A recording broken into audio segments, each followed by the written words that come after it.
Hi guys, ये हमारे course की सेकंड वीडियो है एंड इस वीडियो में हम जानेंगे कि रिस्क मैनेजमेंट कैसे करते हैं। रिस्क मैनेजमेंट करने का मतलब क्या है? सीधी बात आप बोलो तो protect capital at all cost. इसको कभी मत भूलना, एट ऑल कॉस्ट आपको अपने कैपिटल को प्रोटेक्ट करके रखना है। रिस्क मैनेजमेंट कर ली तभी जाकर आप ट्रेडिंग में सक्सेसफुल हो सकते हो। ये इवन स्टॉक्स के लिए भी अप्लाई होता है। मतलब अगर आप ये कोर्स कर रहे हो ना, तो सिर्फ ऑप्शंस नहीं, आपको स्टॉक्स भी समझ आ रहे हैं। ठीक है, सब कुछ आपने कैपिटल को प्रोटेक्ट करके रखना है हमेशा के हमेशा। वो कैसे होगा? आपको बहुत सारे पॉइंट्स हैं, उनका ध्यान रखना होगा। आपको अपनी कैपिटल को प्रोटेक्ट करने के लिए डिसिप्लिन रखना बहुत ज़रूरी है। ये सभी बोलते भी हैं आपको। वो कहते हैं यार डिसिप्लिन कैसे रखें, यही तो बताओ ना। डिसिप्लिन डिसिप्लिन रख के थोड़ी हो सकता है, डिसिप्लिन रखने का तरीका भी तो बताओ। वो मैं आपको बताता हूँ। डिसिप्लिन आप खुद नहीं रख सकते। मतलब जब आप खुद रखने जाओगे तो ऑटोमेटिकली आप इमोशंस में बह जाओगे और आपका डिसिप्लिन नहीं रहेगा।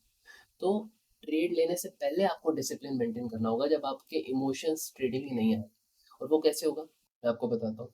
सबसे पहली चीज़ इंपॉर्टेंट है, वो है trading setup and timing. This is most important. क्यों?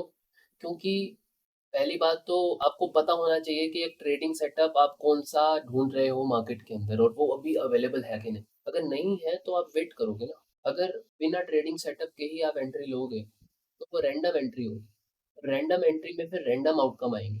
रैंडम, कभी प्रॉफिट हो जाएगा, कभी लॉस हो जाएगा। आपको एंटर ही तभी करना है जब आपका ये सेटअप बने। आपको कि ट्रेडिंग सेटअप मैं कैसे फाइंड करूँ, वो आगे आपको मैं टेक्निकल एनालिसिस में सिखाऊंगा। ठीक है, अभी के लिए आप ये मान लो कि आपने कोई ट्रेडिंग सेटअप ढूंढ लिया है। ठीक है, और आप श्योर हो कि वो वर्क करता है। मतलब ये नहीं कि सिर्फ ट्रेडिंग सेटअप ही आपको पता होना चाहिए, कोई आपको कोई एक स्ट्रेटेजी बता दे और आप उसको कर लो और आप सक्सेसफुल हो जाओगे, ऐसा नहीं। आपको उस स्ट्रेटेजी को लेकर बैक टेस्ट करना पड़ेगा। अगर बैक टेस्ट नहीं करोगे उस स्ट्रेटेजी को, तो आपको क्या पता कि उस स्ट्रेटेजी का विन रेट क्या है। विन रेट मतलब कि आउट ऑफ 100 कितने टाइम्स वो विन होती है। सपोज 70% विन रेट है, इसका मतलब 70 टाइम्स वो विन हो रही है और 30 टाइम्स जो है वो लॉस दे रही है। ठीक है, अब ये हो गया। तो जब उस स्ट्रेटेजी का विन रेट आपका अच्छा होगा, तभी जाके तो आप आगे बढ़ सकते हो ना उस स्ट्रेटेजी के साथ। तो आपको ये देखना बहुत जरूरी है, आपको अप्लाई करके देखना बहुत जरूरी है, बैक टेस्टिंग करनी बहुत जरूरी है। ठीक। दूसरी चीज़ है टाइमिंग। टाइमिंग बहुत इंपॉर्टेंट है, क्योंकि अगर आप रॉन्ग टाइमिंग पे एंट्री लोगे तो श्योरली आपकी ट्रेड गलत हो सकती है। ज़रूरी नहीं कि गलत हो, क्या पता जो आपका सेटअप बना है उसमें आपने एंट्री ले ली, और कुछ चांसेस होते भी हैं कि वो सेटअप सही हो जाता है, लेकिन आपको सेटअप दिखते ही ट्रेड नहीं करना है। टाइमिंग बहुत इंपॉर्टेंट है। आपको एटलीस्ट कुछ देर वेट करना है क्लोज का। क्लोज मतलब ये 1 घंटा पूरा हो जाए। जैसे मार्केट चलती है 9:15 टू 10:15।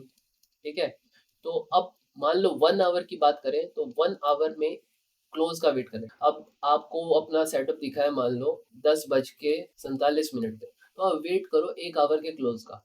तो आप 11 बजे 11:15 तक का वेट करो, ताकि वो क्लोज होने के बाद आपको श्योरिटी हो जाए कि हाँ ये सेटअप जो मेरे को दिखा है ये करेक्ट है। बिना क्लोजिंग के आपको एंट्री नहीं लेनी है, चाहे आपका वो मूव निकल जाए, कोई दिक्कत नहीं। कई बार ऐसा होता है कि क्लोज होने से पहले ही वो मूव निकल जाता है, और फिर इतना मूव निकलने के बाद आपको लगता है यार यार ये तो बहुत आगे निकल गया, बाकी भी ना निकल जाए। तो फिर आप फियर ऑफ मिसिंग आउट में वो ट्रेड ले लेते हो, जबकि मूव कुछ बचा ही नहीं होता है और वो वापस आ जाता है, और फिर निकलने की भी आपको जल्दी होती है ना। तो इस चक्कर में आप बहुत ज़्यादा नुकसान झेलते हो। टाइमिंग हमको मेंटेन करके रखनी है, और ये कब तभी होगा जब हम डिसिप्लिन रखेंगे। एंट्री से पहले मैंने आपको बोला था, तो जब तक आपने एंट्री नहीं ली है तब तक आप अपनी कैपिटल को बचा सकते हो डिसिप्लिन से। ठीक है, जब एंट्री ले ली उसके बाद पॉसिबल नहीं है कैपिटल को बचाना। अगर रॉन्ग ट्रेड आ गई तो रॉन्ग ट्रेड आ गई, कैपिटल लूज होगी ही होगी उसमें। पर फिर भी अगर ऐसा हुआ भी तो भी आप अपनी ट्रेड को बचा सकते हो। कैसे? सेकंड पॉइंट से, जो है स्टॉप लॉस। तो ये वीडियो काफ़ी लंबी हो जाएगी, इसलिए इस वीडियो में नहीं, आपको अगली वीडियो में दिखाऊंगा कि स्टॉप लॉस कैसे वर्क करता है।